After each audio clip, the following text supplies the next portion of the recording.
Pelajaran dari hadis ini bahwasanya jangan sampai kita itu membalas segala keburukan dengan keburukan yang sama, tetapi balaslah keburukan dengan akhlak yang mulia, akhlakul karimah.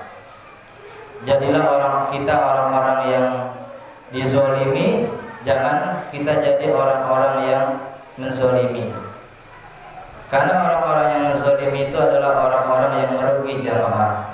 Kenapa merugi? Kalau semasa di dunia dia sering menzolimi orang lain, sering memukul orang lain, mematahkan kaki orang lain, memfitnah orang lain, menggibah orang lain, ya, menghancurkan kehormatan orang lain, maka segala amal soleh yang dia kerjakan, amal soleh tahajudnya, ya, salat jamaahnya, baca Al-Qur'annya, umrahnya, hajinya, bakti sama orang tuanya, bakti sama mertuanya, berbuat baik sama orang miskin, sama tetangga, itu akan ditransfer kepada orang-orang yang dulu di dunia dia pernah zalimi. Ya, makanya orang-orang yang zalimi masuk ke dalam kategori orang-orang yang merugi. Nauzubillah min dzalik. Jamaah yang dirahmati Allah Subhanahu wa taala. Yang kedua, juga ada kisah dalam sebuah riwayat yang sahih, zaman Rasul ada seorang Arab Badui itu datang ke Masjid Nabi, Masjid Nabawi. Kemudian langsung pergi ke sudut masjid, lalu dia langsung buang air kecil. Melihat kejadian seperti itu, para sahabat Rasul langsung sangat marah, ingin memukul sang Arab Badui tersebut. Akan tetapi dengan kemuliaan akhlak Rasul Sallallahu Alaihi Wasallam, kata Rasul, jangan, ya, sabar, ya, seperti itu. Kemudian Rasul menunggu hingga sang Arab Badui ini selesai menunaikan hajatnya. Kemudian baru Rasul memanggilnya dan menjelaskan, memberikan ilmu pengetahuan tentang adab-adab akhlak ketika berada di dalam masjid. Jamaah yang dirahmati Allah Subhanahu wa taala, itulah akhlak mulia Rasul sallallahu alaihi wasallam. Sekarang bagaimanakah cara kita mencintai Rasul sallallahu alaihi wasallam? Yang pertama adalah caranya dengan kita berpedoman, berpegang teguh kepada kitab suci Al-Qur'an. Karena Rasul, ya, diutus untuk menyampaikan isi ajaran Al-Qur'an Al-Karim, kitab suci yang paling mulia. Ya, ada 4 kewajiban kita terhadap Al-Quran. Yang pertama, kita membacanya, rutinlah kita membacanya. Yang kedua, kita menghafalkan ayat-ayatnya. Yang ketiga, kita mentadaburinya, kita mengkajinya. Yang keempat, kita mendakwahkannya, kita mengajarkannya kepada orang lain. Rasulullah SAW bersabda, "Balighu anni walau ayat." Sampaikanlah, ya, dariku walaupun 1 ayat. Kita hafal hadis 1, kita hafal ayat Al-Quran 1 tentang zina, tentang sholat dan puasa, tentang jangan menzalimi orang lain, kita sampaikan. Itu perintah Rasul Sallallahu Alaihi Wasallam. Yang kedua, cara kita mencintai Rasulullah Sallallahu Alaihi Wasallam adalah dengan menghidupkan sunnah-sunnah Rasul Sallallahu Alaihi Wasallam. Apa itu sunnah Rasul? Sunnah Rasul adalah segala ucapan, perbuatan yang dikerjakan oleh Rasulullah semasa beliau hidup di zamannya, di zaman Rasul.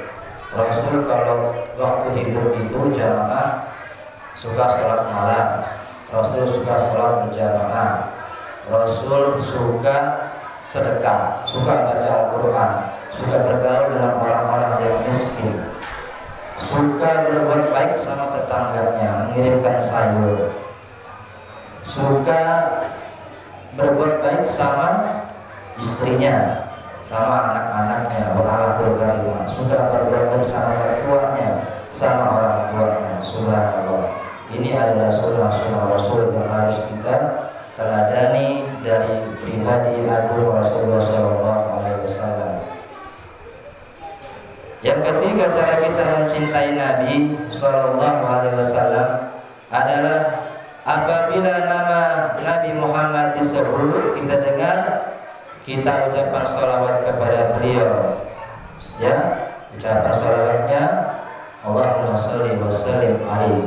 Ya Allah, berikanlah limpahkanlah sholawat dan keselamatan kepada Nabi Muhammad. Yang lebih komplit lagi kata guru saya, Allahumma sholli wa sallim wa barik alaihi. Ya Allah, limpahkanlah sholawat, keselamatan dan keberkahan kepada Nabi Muhammad SAW. Apa saja fadilah sholawat? Kalau kita sholawat 1 kali jamaah, maka Allah akan berselawat kepada kita 10 kali. Kemudian manfaat berikutnya adalah kita akan mendapatkan syafaat pertolongan dari Rasulullah SAW nanti di yaumil qiyamah.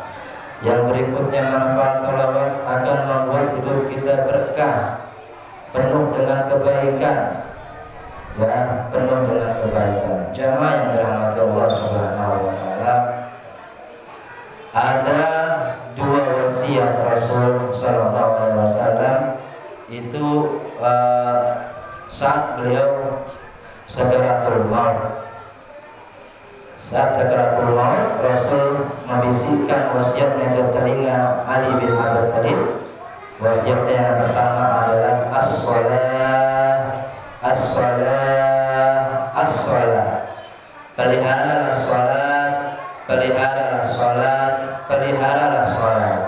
Itu wasiat Rasul agar kita umatnya menjaga yang namanya salat yang 5 waktu. Syukur-syukur kita tambahkan dengan sholat-sholat sunnah sehingga menjadi sempurna sholat kita. Dan rumus sholat dalam Islam adalah TBM, tepat waktu berjamaah di masjid. Itu adalah rumus sholat. Itu wasiat pertama Rasul, jangan sampai tinggalkan sholat, peliharalah sholat. Yang kedua adalah setelah Rasul ucapkan as-salah, as-salah, as-salah, Rasul ucapkan ummati, ummati, ummati, umatku, umatku, umatku. Ya, kenapa Rasul tidak sebutkan orang-orang yang dia cintai keluarganya, semisal Aisyah, Aisyah, Aisyah, atau Khadijah, Khadijah, Khadijah, atau Fatimah, anaknya Fatimah, Fatimah, Fatimah. Tetapi ternyata ada yang lebih dia cintai daripada keluarga beliau sallallahu alaihi wasallam, yakni kita umatnya Nabi Muhammad sallallahu alaihi wasallam. Maka wasiat terakhir yang beliau ucapkan adalah ummati, ummati, ummati. Demikian khutbah Jumat singkat yang dapat saya sampaikan. Semoga ada manfaatnya. Barakallahu li wa lakum fil Qur'anil Karim wa nafa'ani wa iyyakum bima fihi minal ayati wa dzikril hakim. Aqulu qawli hadza fastaghfiruhu innahu huwal ghafurur rahim.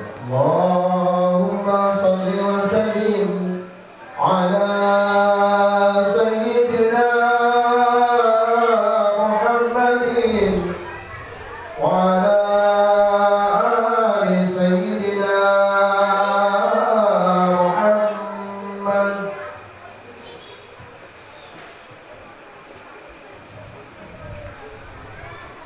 Alhamdulillahilladzi hadana li hadza wa ma kunna linahtadi laula hadana Allah.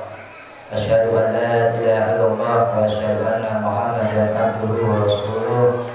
Allahumma shalli wa sallim wa barik ala sayyidina wa habibina wa maulana Muhammadin wa ala alihi wa ashabihi wa man tabi'ahum bi ihsan ila yaumil amma ba'du.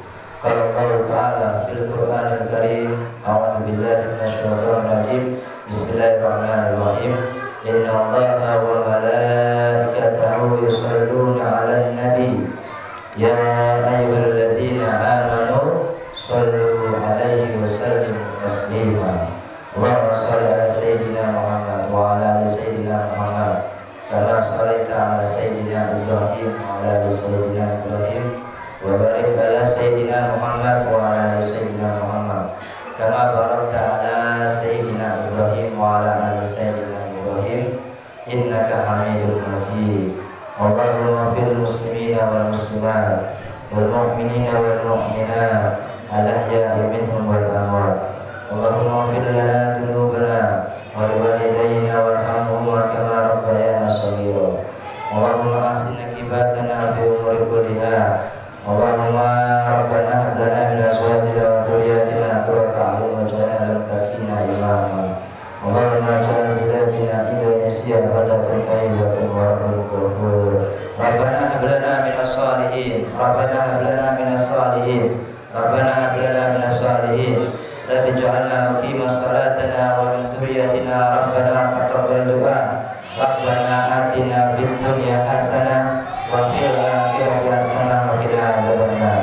Ibadallah, innallaha ya'muru bil adli wal ihsani wa ita'i dzil qurba wa yanha 'anil fahsya'i wal munkari wal baghi ya'idukum la'allakum tadhakkarun.